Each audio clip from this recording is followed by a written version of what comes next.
where the past comes alive. Coming up, doctors win the battle over a deadly disease, but could it be used as a weapon of mass destruction?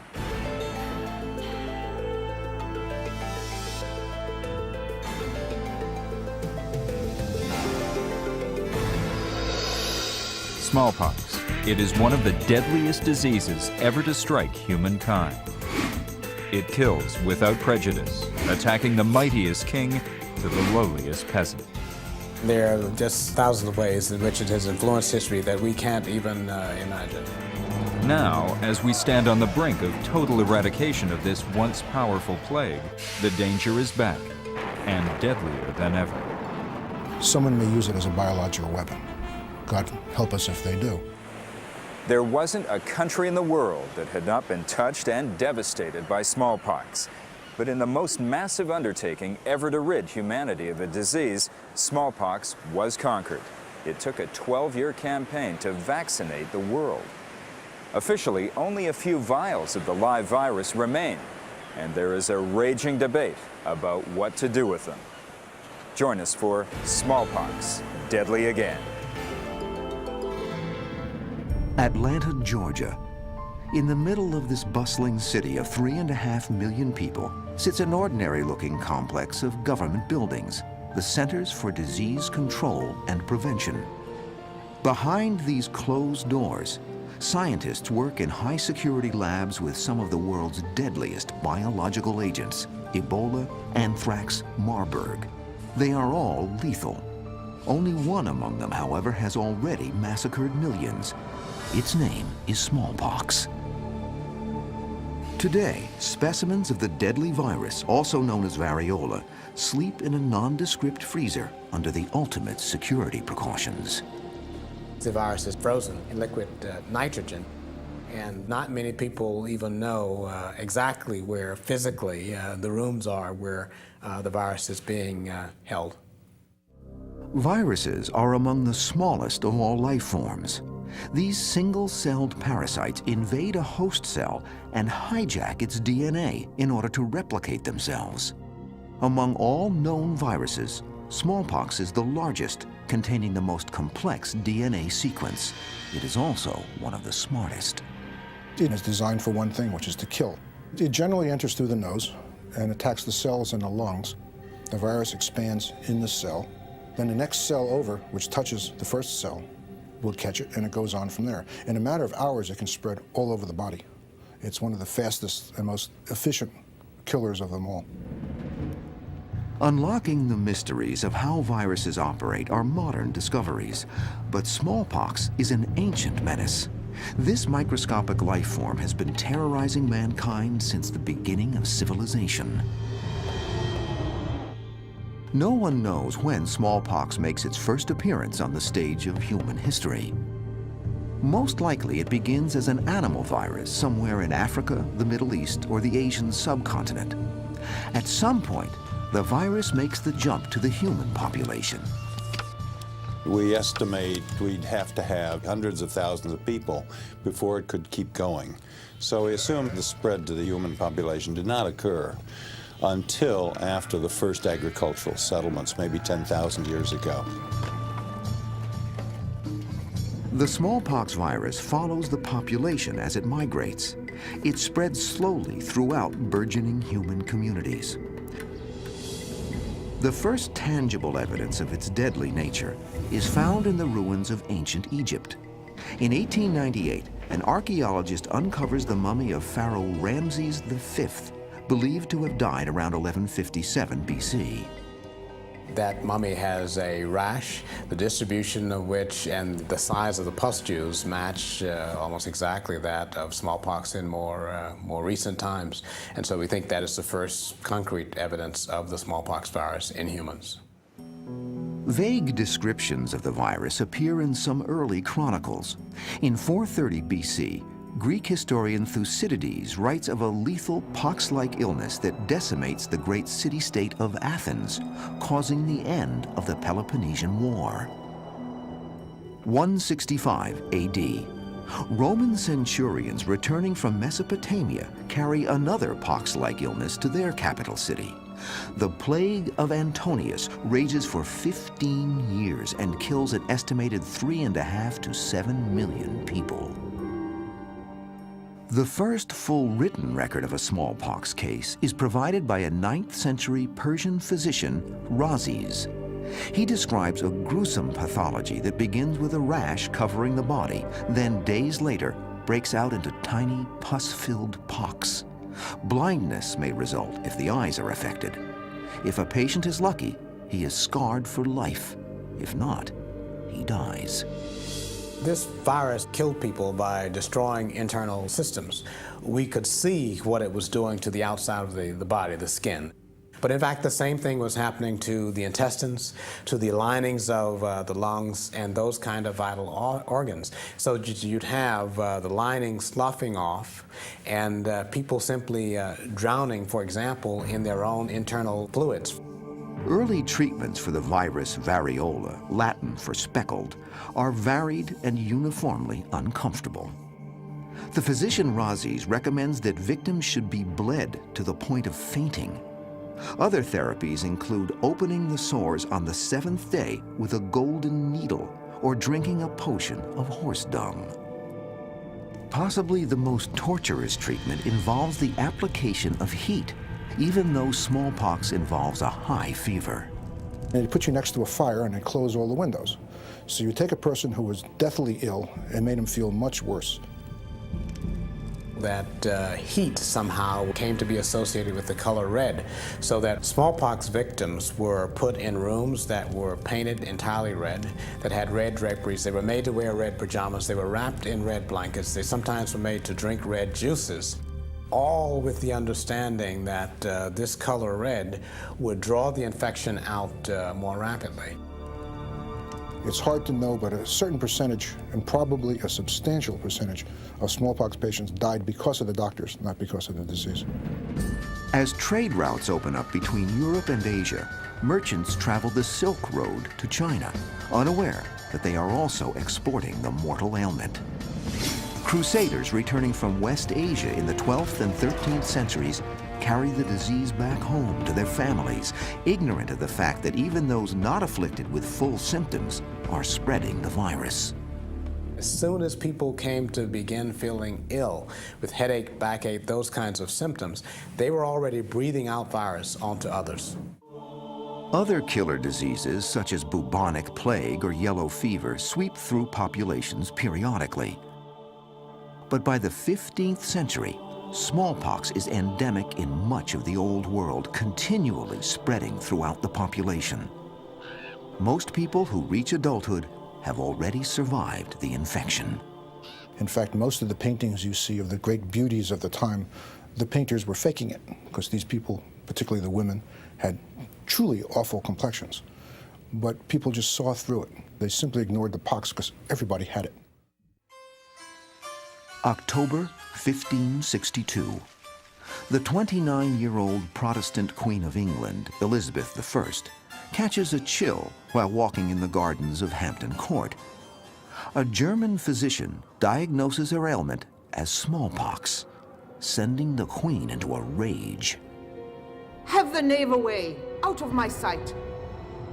The Queen's anger cannot prevent the inevitable.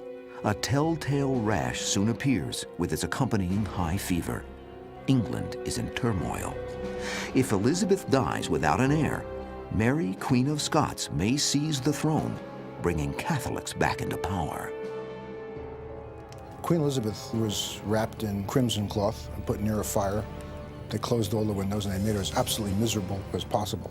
Despite the best efforts of her physicians, she survived. There are many historians who think that she lost most of her hair, one of the reasons why she wore a red wig for the rest of her life. And they're not quite sure what it did to her complexion, but quite likely it was a mess. It was one of the reasons she wore very, very thick makeup. In the years following her illness, the young queen squelches the Catholic threat and ultimately executes her cousin Mary.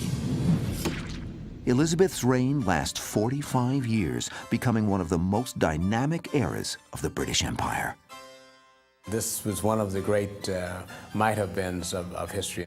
If she had died in her 20s, as she was then, certainly English and probably world history would have been very different. Other English monarchs are not so fortunate when smallpox strikes their thrones. Over 130 years later, William III and Mary II rule as co-sovereigns. William is known to have entertained at least one mistress. Yet when his wife becomes ill with the pox in the days before Christmas 1694, grief overwhelms the king, as recorded by the Bishop of Salisbury. He cried out that there was no hope, and that from being the happiest, he was now going to be the miserablest creature on earth. He was said to be inconsolable. William III spent the duration of his wife's illness at her bedside and really witnessed her slipping away, horribly disfigured by this terrible disease. 8 days after the onset of her symptoms, tolling bells announced the Queen's death to a heartsick England. William has already lost both his father and mother to smallpox. Now he is alone once more. He never married again and was a very sad man for the rest of his life. Not all the deaths by smallpox yield such dire results. When a young Manchu emperor of China dies of the pox in 1661 AD, court advisors ignore the time-honored rules of succession. The powers that be then selected not the oldest son, as which would have been natural, but they skipped to the third youngest son because that child was the one who had already had smallpox. And that boy grew up to become one of the 2 or 3 greatest emperors of China. Kangxi, he ruled for more than 30 years and was a very, very wise man. The virus spares no royal family. During a single 120-year period beginning in 1654, smallpox kills 8 ruling monarchs, including King Louis XV of France, King Louis I of Spain, and Tsar Peter II of Russia.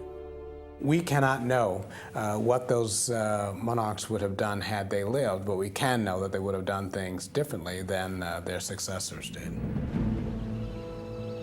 By striking at the very core of power, the variola virus indisputably helps shape the course of world history. However, it is during the early 16th century that the gods of smallpox begin to wreak human destruction on an unimaginable scale.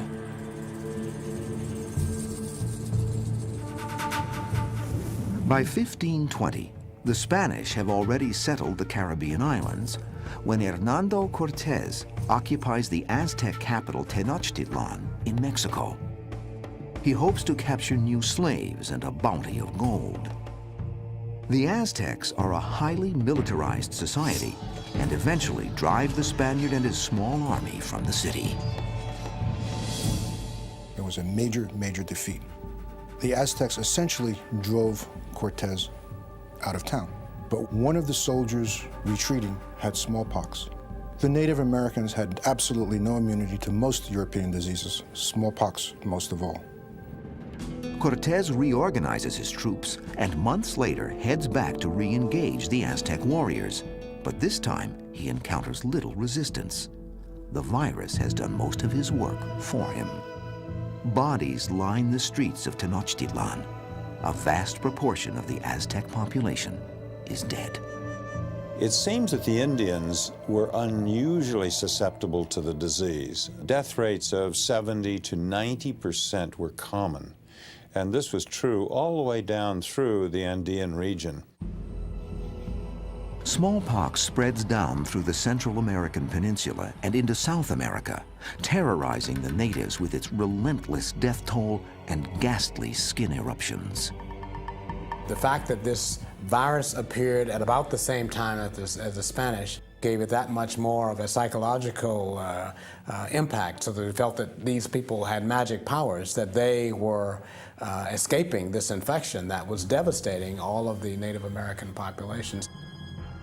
In 1532, Spanish conqueror Francisco Pizarro finds the ancient civilization of the Incas in chaos and its leaders dead. Some historians estimate that the smallpox virus has reduced the population of Peru to 1/4 of its original size. So essentially, it wasn't the Spanish army that conquered the Native Americans, it was smallpox. The smallpox virus also appears in North America around the same time as Europeans seek to conquer and colonize the new land. The Pilgrims record the fact that God saw fit to come amongst the native people and take away great numbers of them to make room for us. Well, actually, there'd been a massive smallpox epidemic in the preceding 2 years. As in Central and South America, the virus spreads like wildfire as the colonial borders push westward into new frontiers. In 1763, colonial British officers stationed near Fort Pitt, Pennsylvania, face a confrontation with local natives. Sir Geoffrey Amherst, Commander-in-Chief of the British forces in America, suggests a new weapon to battle the contentious Indians in a letter to another colonel. Could it not be contrived to send the smallpox among these disaffected tribes of Indians? We must on this occasion use every stratagem in our power to reduce them. Shortly afterwards, a British officer writes in his journal that the plan is in motion. We gave them 2 blankets and a handkerchief out of the smallpox hospital. I hope it will have the desired effect. No official documents record the success of this operation. However, in the ensuing months, hundreds of Mingo, Delaware, and Shawnee Native Americans die. This is quite possibly the first ever use of a biological weapon. In 1709, the virus reaches the Pacific Ocean, infecting Native Americans in California's missions. In the course of just under 200 years, smallpox has reduced these once robust nations to a fraction of their original population. By the 18th century, there is hardly a country that is spared from the terror of smallpox. It kills up to 30% of those it afflicts. Those who survive are branded for life. Smallpox was a river that everyone had to cross one way or another. People lived with the understanding that they would have smallpox almost certainly during their lifetimes. They would either die prematurely from it or not. Some observers note that if a person survives smallpox, he retains immunity throughout his life. This leads to one of the first measures aimed at mitigating the virus's deadly toll. In Turkey in 1717, an intrepid Englishwoman, Lady Mary Wortley Montagu, witnesses a strange procedure which the Turks use to induce a mild case of smallpox before a major case can strike. Specifically, they found that if you took pustular material from a patient who had the active disease and you put it on the skin and then sort of scratched it in, the patient would not be that sick normally. No one knows exactly when or where this practice, called variolation or inoculation, first appeared. It results in death in up to 2% of patients, but people fear smallpox so greatly that many willingly assume the risk. Called buying the pox, various styles of inoculation are practiced in parts of Africa, India, and China. Now, Lady Mary Wortley Montagu decides to bring the procedure to England. But here she meets resistance to this unprecedented medical procedure. Everybody understood that this was a very dangerous virus, and while I might understand that putting it into the skin was less dangerous than people breathing it naturally, it was difficult for lay people and even some other physicians to understand that. Lady Montagu's friend, the Princess of Wales, seeks better proof of the strange procedure's safety and asks 6 condemned prisoners facing the gallows to be variolated. If they die, smallpox will be the executioner.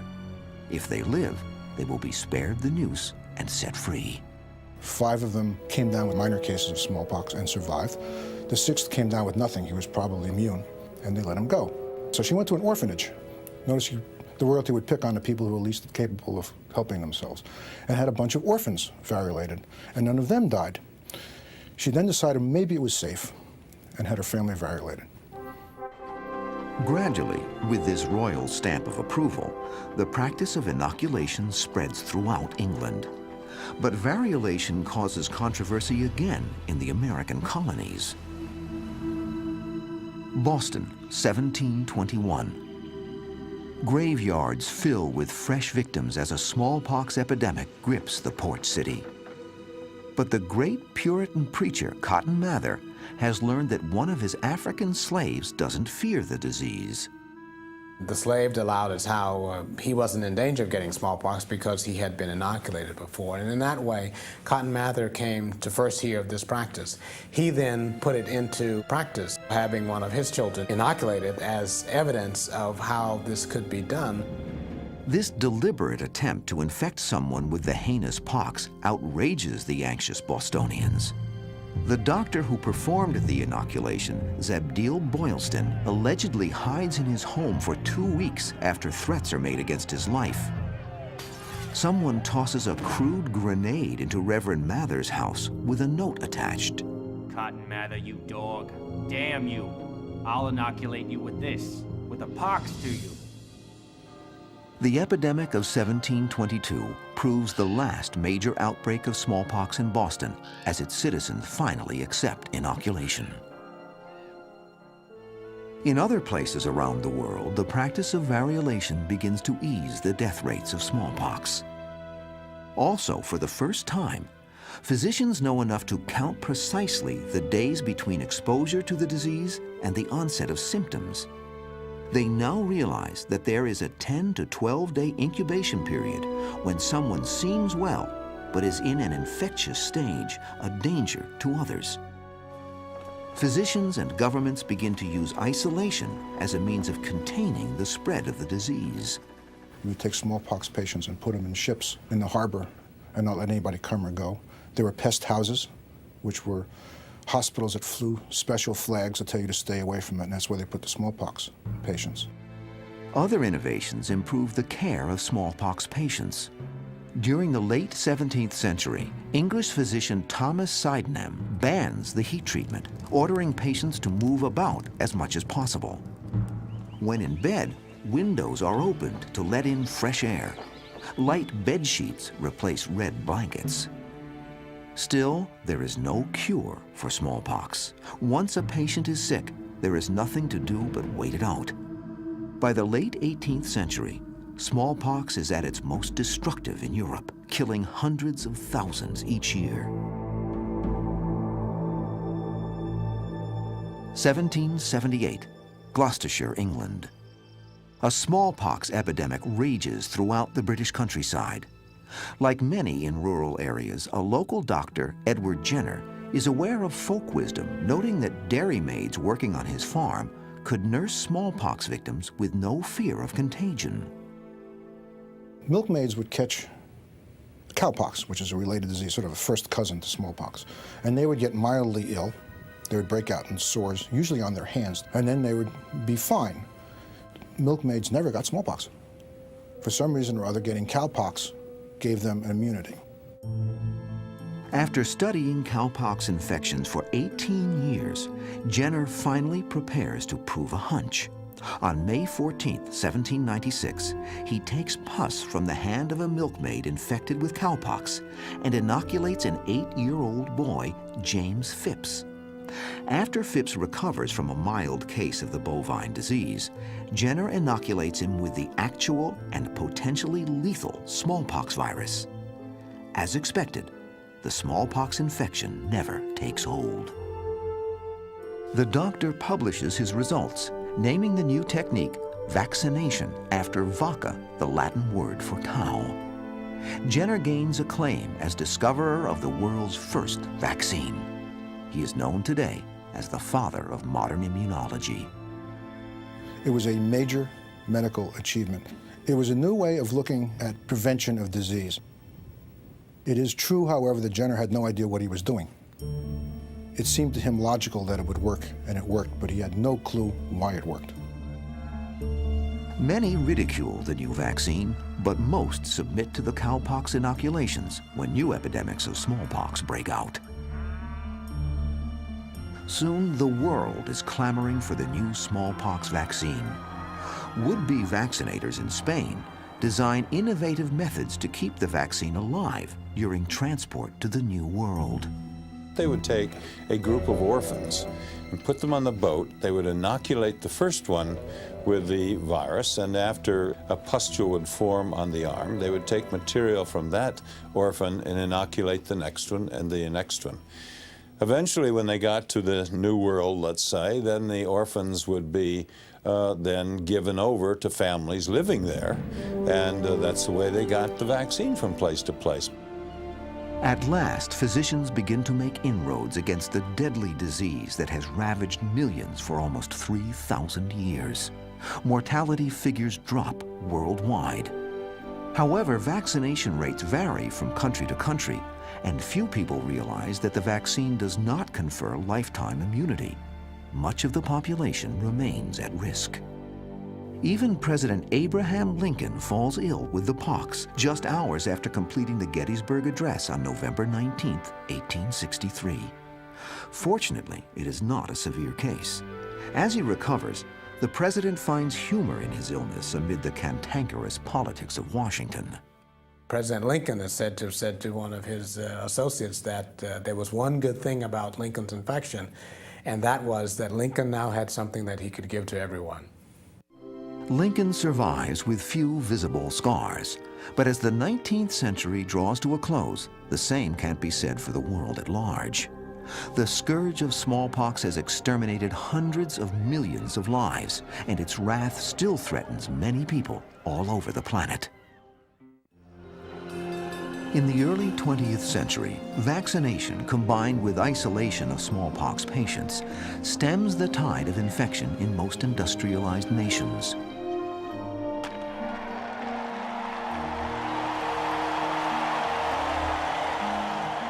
With the threat diminishing, Americans aren't being vaccinated, leaving them susceptible to infection.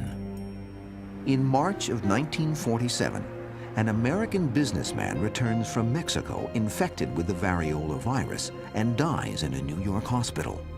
By mid-April, 12 more cases are reported, causing a panic. They wound up vaccinating essentially everybody in New York City, 6 million people, and they did it in matters of days. At one time, 500,000 people were vaccinated in one day, which is still believed to be the world's record. This frightening incident underscores the sad truth. As long as smallpox exists somewhere in the world, the terror will not diminish. In 1953, the Director General of the newly formed World Health Organization, an arm of the United Nations, suggests a solution to the smallpox crisis. His plan? To eradicate it from the human race.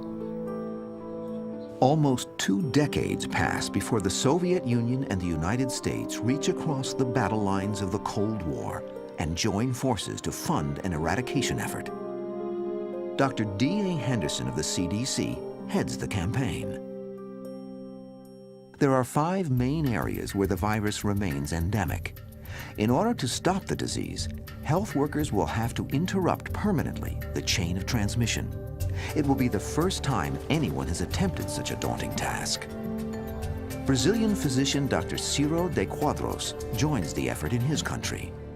We had many species that have been extinguished by pollution. So smallpox was the first species in that mankind made a deliberate attempt to extinguish. The first battle in this historic campaign starts in Western Africa in 1967. Dr. Donald Hopkins is part of an army of local health workers and international volunteers who set out, equipped only with jet injectors and freeze-dried vaccine. For many, it is their first real look at the ancient disease. All of us young people were really geared up to go get smallpox. And it was impressive, even shocking, to see the disease face to face. You could see, in a sense, how much they hurt in a way that could not be conveyed by pictures. I remember only too vividly visiting a smallpox ward in Dhaka in Bangladesh with a British physician who'd seen a lot of tropical disease in Africa. And this physician sort of put his hands on the banister outside and he said, "This is the most horrible disease that was ever created." And this guy'd seen everything. The first plan of attack is mass vaccination. When the program runs short of vaccine in southeast Nigeria, a different approach is tried. They had to set priorities for using the little vaccine they had. They focused on the currently infected households and villages and were able to demonstrate that, lo and behold, by vaccinating only the smaller number of people, they were able to stop the infection from spreading. This technique, known as surveillance and containment, becomes the main plan of attack. The strategy is to find a case of smallpox, isolate the patient, and vaccinate everyone within a ring around the location. Then the ring is extended, and they vaccinate an even wider circle of possible contacts, thus containing the infection. For this to succeed 100%, healthcare workers will have to track down every single case of smallpox on the planet. There were tremendous logistical hurdles in simply getting to places. Many of these places had no roads. You had to walk into them, ford streams. Wild animals, I have to say, were not generally a threat, though I personally worried about snakes a lot. For the most part, villagers eagerly line up to be vaccinated, although some health workers meet with resistance.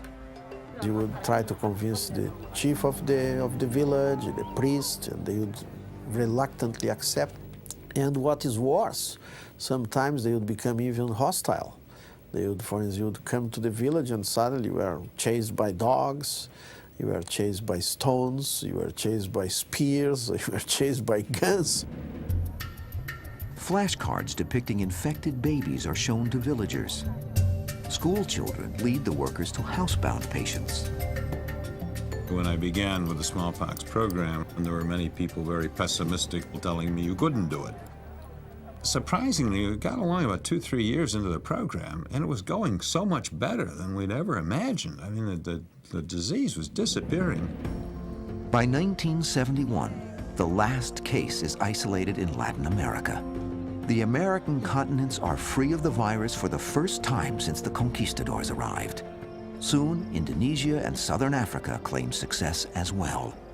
I began to think, you know, we could really do this. We might get there.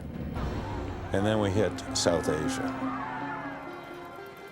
In India, Hindus pray to the goddess Shitala Mata when smallpox strikes. Epidemics are so horrible in this country of 600 million that dead bodies clog the rivers. You'd contain an outbreak here, and you'd go a little further, and you'd find another half dozen villages that were infected. You didn't even know where to begin. There was so much to do. In 1973, India and WHO launch a desperate plan. They mobilize an unprecedented army of health workers to visit each and every home in the country to document any cases of smallpox. The workers have 10 days to conduct the search, then vaccination teams follow. Amazingly, this strategy succeeds. 120,000 health workers went out and in 10 days visited every house in India. Unbelievable. It took 8 tons of paper just to do the bookwork on this. With reporting accuracy near 100%, it becomes clear that there is far more smallpox than originally believed. But workers successfully vaccinate the rings of population around the pockets of infection. Shitala Mata, goddess of smallpox, begins to lose her power. The last cases occurred a little more than 18 months later, and it was gone from India. The Indian government couldn't believe it, and frankly, we couldn't believe it. Probably for the first time in recorded history, there was no smallpox in India. Following the WHO's heroic campaign, the virus survives in 2 remaining areas, Bangladesh and Eastern Africa. Despite civil wars in both countries, the search and containment method again prevails. By 1977, WHO officials believe they have contained the virus in these regions as well.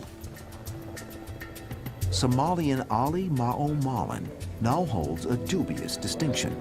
In 1977, he becomes the last human to contract smallpox from a natural infection. For 2 years, officials wait for another case to surface, but none does. Finally, on May 8, 1980, after the virus has killed at least 300 million people in the 20th century alone, the World Health Organization declares the world free of smallpox. It recommends that all countries cease vaccinations. It is no longer necessary. The eradication of smallpox was really an unprecedented human achievement. This was the first time that we had broken forever the chains of transmission of any disease. The fact that it happened with the virus, that it caused so much havoc among humans, made it that much more momentous. With the historic eradication of smallpox in the 1970s, vaccination for the disease stops. It is no longer a threat. The virus does not exist in the wild. The World Health Organization calls for laboratories around the world to destroy their samples of the virus, or to transfer them to one of two official repositories in Moscow or the Atlanta facilities of the Centers for Disease Control. WHO plans to finish off its successful eradication program by destroying these remaining vials of the virus sometime in June 1999. But in early 1992, a former high-level military doctor from the Soviet Union, now calling himself Ken Alibek, defects to America. He brings with him unsettling insider information about a massive biological warfare operation in Russia, first established in 1928. By the late 80s, this program was so huge, very sophisticated, very powerful, with about 60,000-70,000 people, dozens of institutes, research and development facilities, and production, manufacturing facilities, including smallpox. In his book, Biohazard, Dr. Alibek reveals the Soviet military's decision to increase its work with the smallpox virus at the same time as WHO is winning its war against the disease. At one point, the Soviet factories produced 20 tons of the virus to be dispersed to its enemies by means of specially designed warheads. Dr. Alibek's revelations were earth-shattering. There was a strong suspicion, and more than a suspicion, that the Russians had been involved in some sort of operations with regard to biological weapons. But what he described, the extent, the complexity, the investment, the fact that it was still present, I can say that this was a bombshell. Smallpox could indeed prove a powerful and deadly weapon. Not only does it guarantee a death rate of about 30% on an unvaccinated population, but unlike other potential biological weapons, it is highly contagious. Even those who were inoculated before vaccinations stopped in the late 1970s are vulnerable. The vaccine doesn't provide lifetime immunity. Practically everybody is vulnerable to this virus. Even a single person infected with this virus could infect tens or even hundreds of new people. By early 1999, revelations such as these raise enough concern that President Clinton delays the scheduled destruction of the virus in the CDC repository. This sparks an argument that still divides the scientific community today. Some researchers believe the actual virus will one day be our best weapon against the disease. They hope to use the virus to create a powerful new antiviral agent. I personally do not think that we should destroy the smallpox virus. To destroy the virus completely now says that we are certain that nobody is ever going to have a use for this, and to do so, I think, is arrogant. Others point out that it is the supplies of the smallpox vaccine that are critical. Production of vaccine stopped over 25 years ago, creating another chilling scenario. If anybody attacks us with smallpox, there's absolutely nothing we can do about it. There's not enough vaccine for 260 million Americans. You can't make it fast enough to vaccinate everybody. I'm more than disappointed that we didn't destroy the smallpox virus. I'm deeply concerned that probably the greatest threat that we have in bioterrorism is use of the smallpox virus. And it seems to me that anything we could possibly do to diminish that threat, we should be doing. Completing the circle of history, we are back where we began. Even if our government stocks huge quantities of vaccine, as many experts recommend, we will live in terror of smallpox as long as it exists on Earth. I do hope that eventually the virus will be totally destroyed, and I hope that this will be my lifetime. Despite this new climate of fear, the smallpox eradication campaign stands as an example of how nations can work together for the common good. Many of the smallpox eradication team members have moved on to apply their knowledge to the fight against other diseases. Similar programs aim to eradicate measles, the guinea worm, and polio by the early 21st century.